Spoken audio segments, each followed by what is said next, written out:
The King and Queen Consort depart Buckingham Palace at 10:20 in the Diamond Jubilee State coach, drawn by 6 Windsor Greys, and process up the Mall, escorted by 4 divisions of the Household Cavalry. At walking pace, the King's procession passes under Admiralty Arch and south of Trafalgar Square into Whitehall.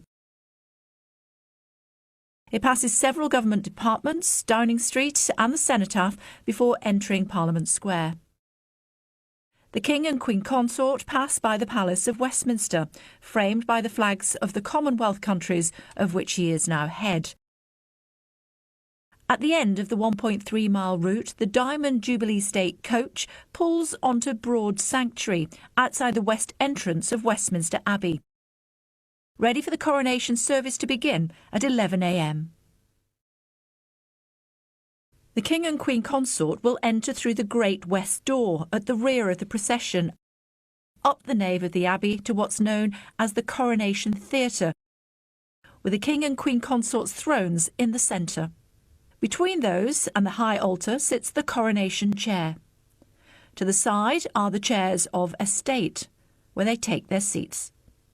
These are the different stages of the coronation. The first is what's known as the recognition.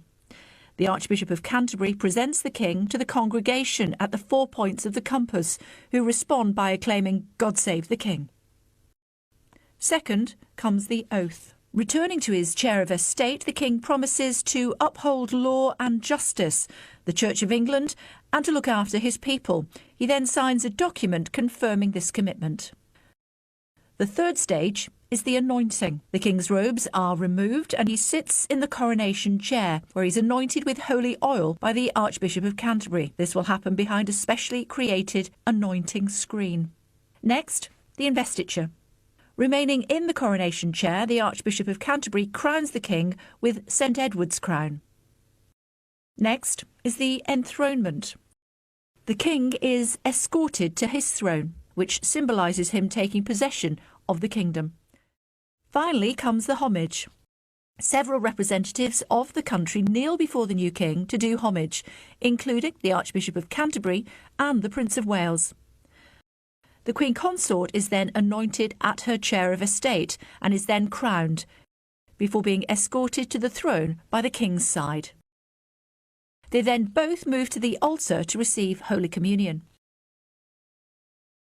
The King and then Queen then pass through the screen to the shrine of St Edward the Confessor, where the King is divested of his cloth of gold vestments and St Edward's crown, before putting on the imperial purple robe of estate and the imperial state crown.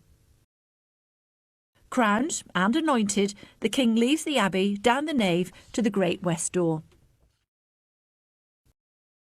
The return journey to Buckingham Palace takes the same route in reverse, but this time with the King and Queen travelling in the Gold State coach. The coronation procession will be much larger, comprising the King's procession, other members of the royal family, and a much larger armed forces contingent. After their arrival at the palace, the public will be allowed onto the Mall for a balcony appearance by the royal family later that afternoon.